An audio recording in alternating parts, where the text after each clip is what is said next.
বন্ধুরা, জলে এমন একটা জিনিস মিশিয়ে নাও যা ব্যবহার করলে চুল যদি কাঁধ পর্যন্ত আছে কোমর পর্যন্ত লম্বা করতে পারবে।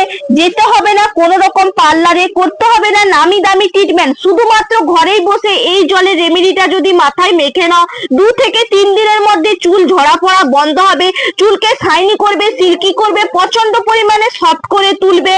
আর এটা একটা ফায়দামান রেমেডি, যারা ব্যবহার করেছে প্রত্যেকেই খুব ভালো রেজাল্ট পেয়েছে। তফাৎ লক্ষ্য করেছে তাদের চুল একদম জীবনের মতন কিন্তু পড়া বন্ধ হয়ে গেছে, চুলটা সুন্দরভাবে গ্রোথ হওয়া শুরু হয়ে গেছে, তাদের টাক পড়া রিমুভ হয়ে গেছে, সিটি ফাঁকা হয়ে গেছিল, সিটি ফাঁকা কিন্তু একদম বন্ধ হয়ে গেছে। পরীক্ষকের দ্বারা পরীক্ষিত এই রেমেডি মাত্র 2 থেকে 3 দিন ব্যবহার করে দেখুন, এত পরিমাণে লম্বা করবে সবাই কিন্তু অবাক হয়ে যাবে। নতুন একটা পর্বে আপনাদের সবাইকে স্বাগত। আজকে খুবই উপকারী একটা রেমেডি শেয়ার করব, যেটা মাথার চুলের মধ্যে ব্যবহার করলে দীর্ঘদিনের জন্য চুলটা কালো করতে সাহায্য করবে, চুল পড়া প্রতিরোধ করবে, খুশকি রিমুভ করবে, ইনফেকশন যদি হয়ে থাকে মাথার মধ্যে ইনফেকশনটা দূর করবে। চলুন তাহলে কি এমন উপকরণগুলো দিয়ে আজকে বানাই রেমেডিটা, আপনারা পুরোটা চোখ রাখুন।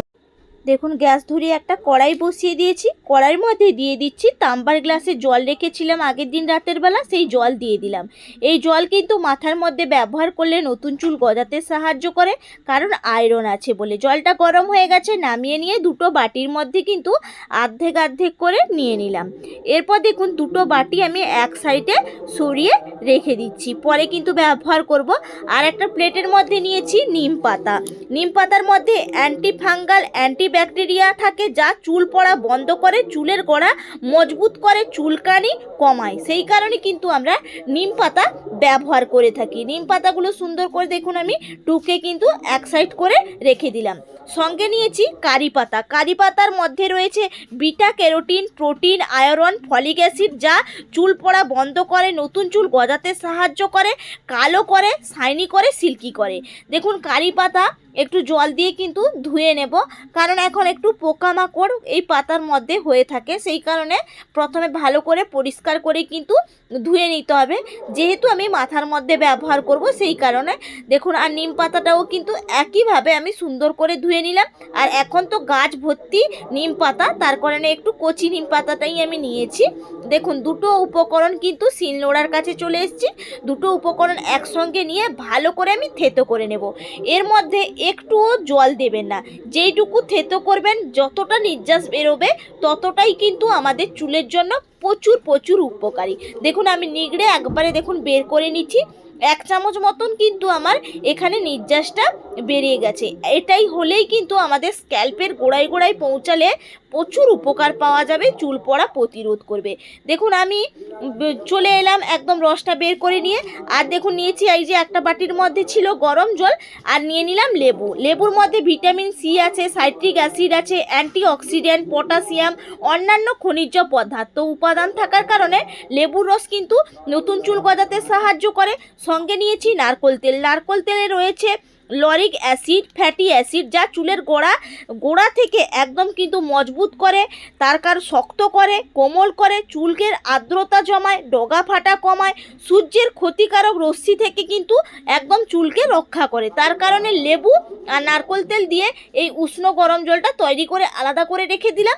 আর একটা বাটির মধ্যে যে গরম জল ছিল তার মধ্যে কিন্তু এই নিম পাতা আর কারি পাতার নির্যাসটা সুন্দর করে দেখুন একদম আমি মিশিয়ে নিচ্ছি। সুন্দর করে কিন্তু মিশিয়ে নেবেন। তারপরে এক পাতা নিয়েছি শ্যাম্পু। এই যে শ্যাম্পুটা আমি ব্যবহার করছি, আপনারা যে কোনো শ্যাম্পু ব্যবহার করতে পারেন। এর মধ্যে কিন্তু ডিম আছে, যেটা আমাদের চুলের জন্য প্রচণ্ড উপকারী, এবং আছে মিল্ক। সেই জন্য আমি কিন্তু এই শ্যাম্পুটা ফ্লেভার করেছি। আপনারা চাইলে যে কোনো নিতে পারেন। আর এরকম যদি আমরা শ্যাম্পুটা করতে পারি তাহলে আমাদের কিন্তু চুলটা দেখবেন শাইনি হবে, দারুণ ঝলমলে ভাব নিয়ে আসবে, চুল পড়া প্রতিরোধ হবে, নতুন করে চুল গজাতে সাহায্য করবে। দেখুন আমি কিন্তু চুলটা খুলে নিলাম। দুটো রেমেডি তো আমার তৈরি হয়ে গেছে। প্রথম যে রেমেডিটা নারকোল তেল আর গরম জল দিয়ে তৈরি করেছিলাম লেবু দিয়ে, প্রথমে কিন্তু ভালো করে একবারে স্ক্যাল্পের গোড়ায় গোড়ায় সুন্দর করে আমি লাগিয়ে নিচ্ছি। এটা কিন্তু যত সুন্দর করে লাগাবেন দেখবেন রক্ত সঞ্চালন করতে সাহায্য করবে সুন্দর করে। এই জন্য কিন্তু আপনারা নখ দেবেন না, আলতো হাতেই কিন্তু মাসাজটা করে নিতে হবে পুরো স্ক্যাল্প থেকে লেন্থ পর্যন্ত। আমি যেইভাবে করছি আপনাদেরকেও সেইভাবেই কিন্তু আমি বললাম বা সাজেশন দিলাম। দেখুন আমি কিন্তু সুন্দর করে একবারে নিয়ে নিয়েছি। এরপরে আমি খোঁপা জড়িয়ে কিন্তু পুরো রেখে দেব পাক্কা 1 ঘন্টা। 1 ঘন্টা কিন্তু রেখে দিচ্ছি। 1 ঘন্টা বাদে আবার আমি ফিরে এসেছি। দেখুন 1 ঘন্টা বাদে ফিরে এলাম।